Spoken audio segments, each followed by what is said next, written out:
Welcome back, everyone. This is a very special edition of the Cabral Concept. For those of you who have been a part of the community for many years now, you know I've always talked about my dog, Moose. I've always given him his little credit inside of Instagram.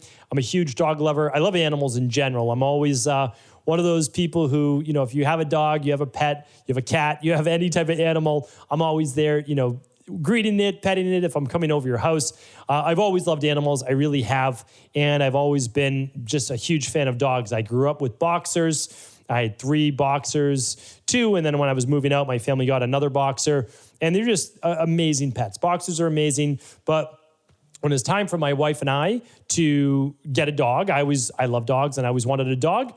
And so, you know, my wife and I had moved in and we had a really small apartment, like 1 bedroom, really small apartment. It might have been like, if it was 275 square feet, that's being generous. Small kitchen, and it was in the 3rd floor, so there's these eaves, right? So I had to like shower in this tiny, what it's called the Cape Cod shower.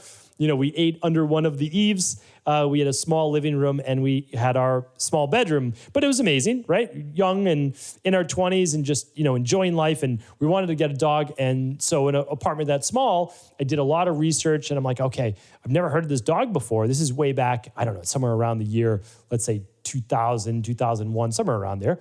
And I saw these dogs after like literally going through the entire internet.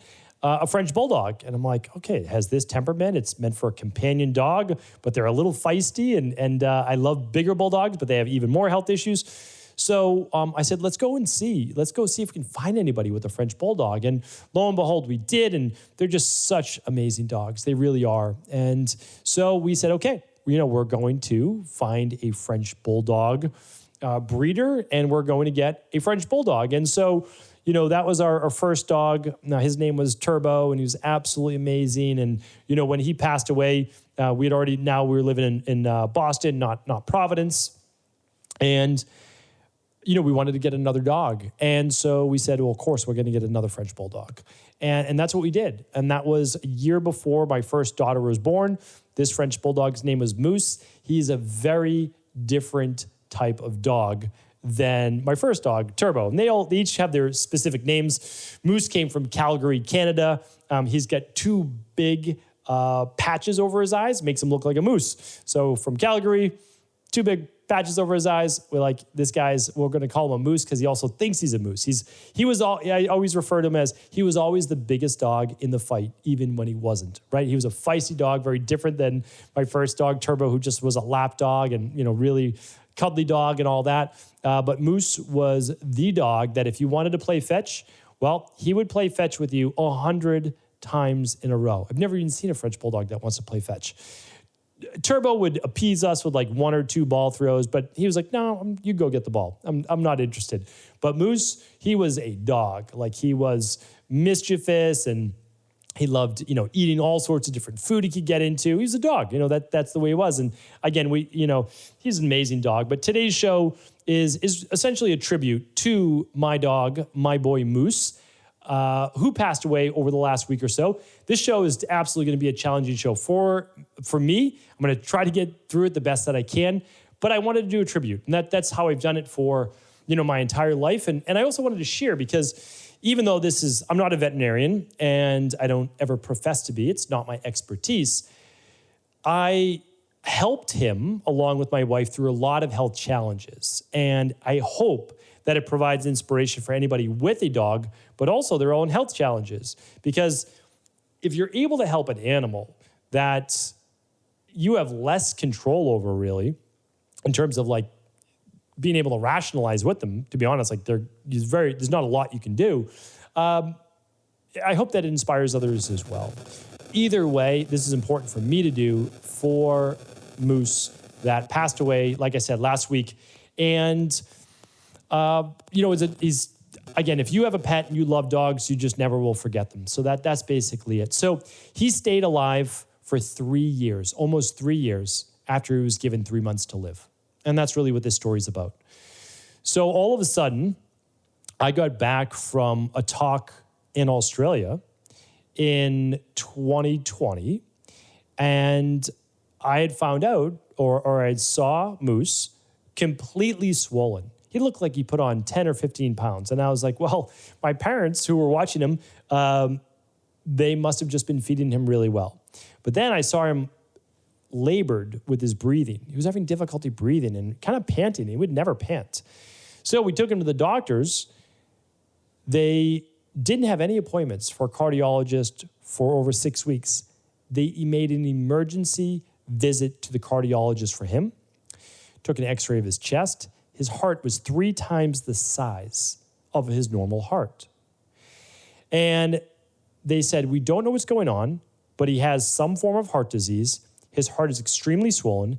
He's holding edema in his chest and his lungs. We need to put him on medication to get down the edema, or he could die like easily within the next weeks to maybe 3 months. So that's what they gave him. They said, we're going to try to stabilize him. He probably has 3 months, maybe 6 months at the most. So I said, how did this happen? And so we start, my wife and I, my wife's a great researcher as well. And we just go deep into trying to figure this out because you think you're doing everything right. He was fine. Literally never went to the doctor, like never went to the vets. We just never took him to the vets. Now, again, judge what you feel is the right or wrong thing. That's okay with me. He's a healthy dog. We fed him right. We did all the right things. Again, I won't get into all the different things, but we decided just to do things as naturally as possible with him. Okay. So come to find out, to make a long story short, he got lead poisoning from his food. We had been using a specific food over the last year that ultimately had a recall that was not well distributed. Had I known earlier, I could have obviously done something.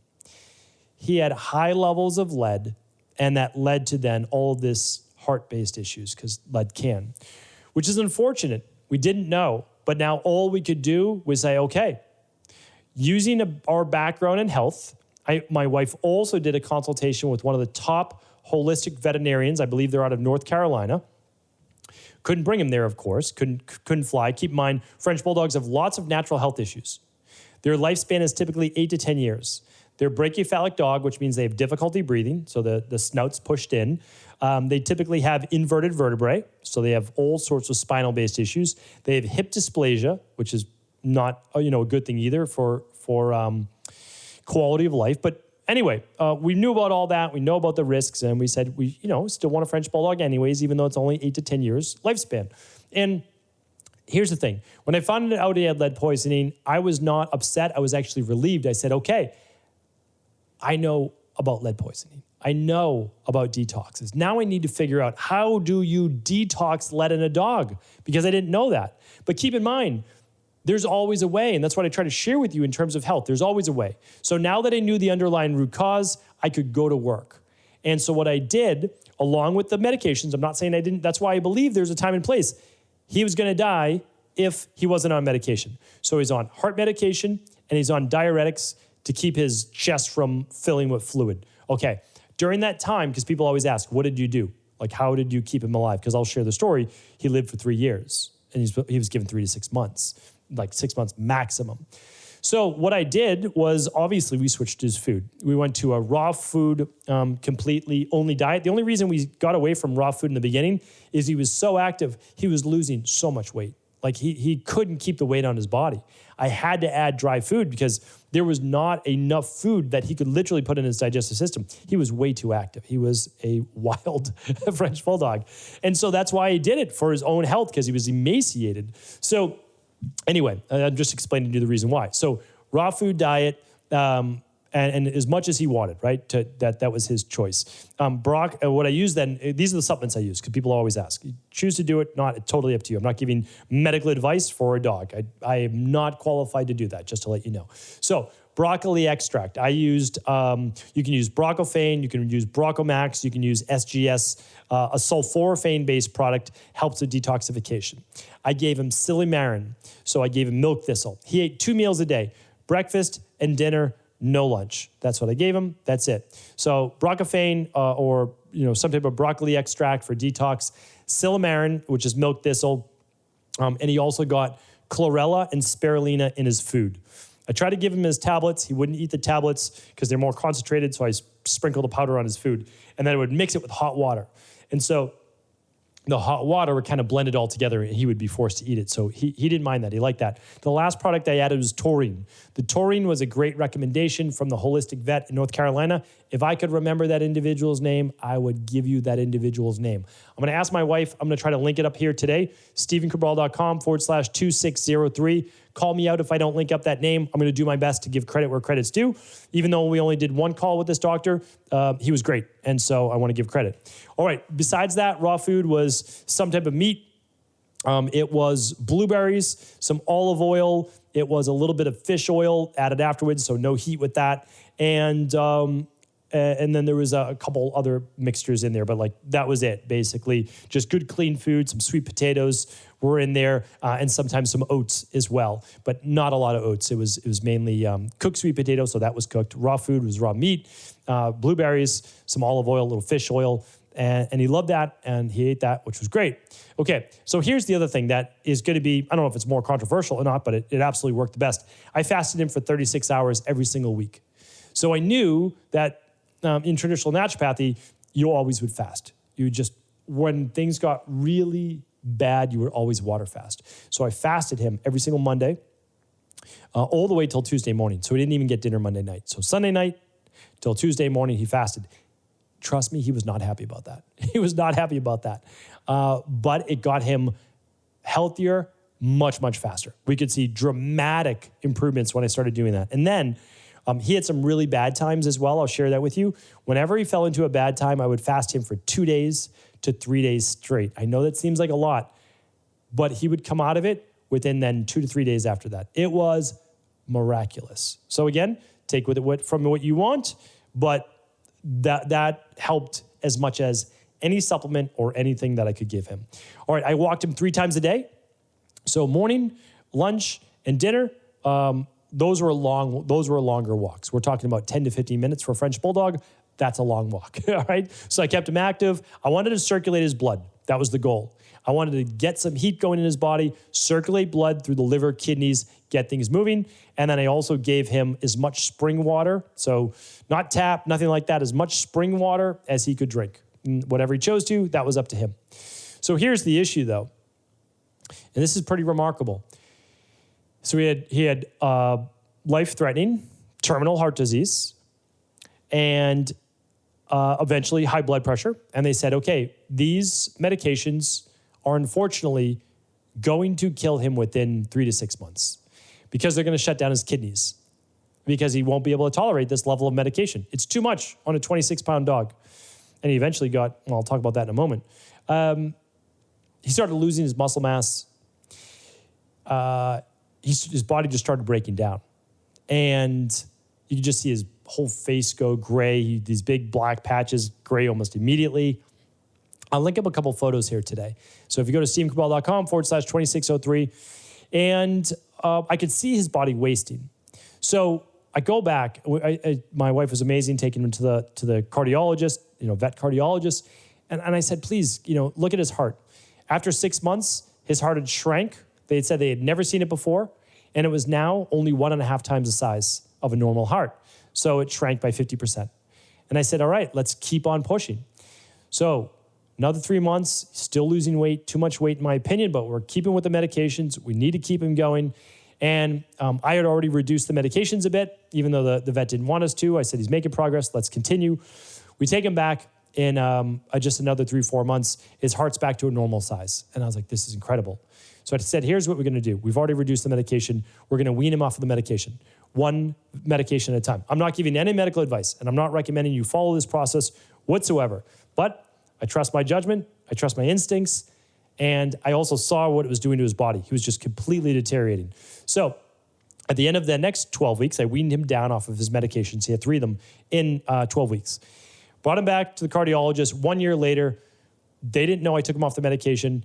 Heart totally normal, no high blood pressure, completely normal. They had never seen anything like it. So I was like, that's amazing, amazing, great. Now we weaned him off the supplements. We have him on good, healthy food, and that's really it. The problem is, by that time, he had started to lose his vision, and he got Cushing's disease, which is terrible. So now, no more heart disease, no more high blood pressure. All the I mean, it was not easy taking care of him. He had incontinence because he was on diuretics. It was a lot. It really was. But you do what you do for those that you love, and he was a family member. So he has Cushing's disease now. I said, okay, I know how to help Cushing's disease in humans. How do you help Cushing's disease in animals? So I just started to do the research, started to work on it, using the doctor's medication along with my own herbal-based products and programs and working on all those different things. I started using melatonin at night. I started giving him all these little different nutrients. And lo and behold, after 4 months, no more Cushing's disease, which is, again, amazing. But by this time, he was already so emaciated. Cushing's disease is a really high output of cortisol. So it basically just continues to break down the body. And he also got an ulcer in his eye. We don't even know how that happened. Who knows? And he got an infection and his eye actually erupted. I can't begin to tell you how gruesome that is. Hole in his eye, lost his vision. We say, okay, what do we need to do? Fast, water, good food, a little bit of fish oil, his nutritional supplements, all of these things. In 3 months, even though his eye was discolored, he actually grew back eye tissue.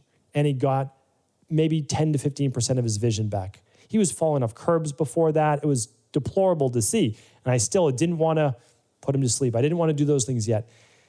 The doctors had never seen anything like it. And it's not a testament to what I did by any means. This dog just never gave up. He continued to get up every day, continued to do his thing. When he couldn't see, he still walked. The dog could not see. I know he had an ulcer in one eye, but the other eye had hardly any vision. They said he was almost completely blind, and he kept pushing on. The eye healed, the Cushing disease went away, but by the end, and this is bringing us right to the present, because he got rid of the Cushing's maybe 3, 4, 5 months ago, because this is over the span of 2.5 years. His birthday's in March. His body was so deteriorated. He weighed about 14 pounds. That was all that was left. You could see his spine, through obviously his back, his hip bones. He had, which happens with Cushing's disease. He had concave indents on his head. He just lost all of his muscle mass. He had lost almost like 50% of his fur when he had Cushing's. And it was tough. I mean, people saw him and they're like, what is wrong with that dog? He looked like he had mange. It was not good. He started to get more and more infections because his immune system was so shot because of the Cushing's. But he stood with us. We stood with him. And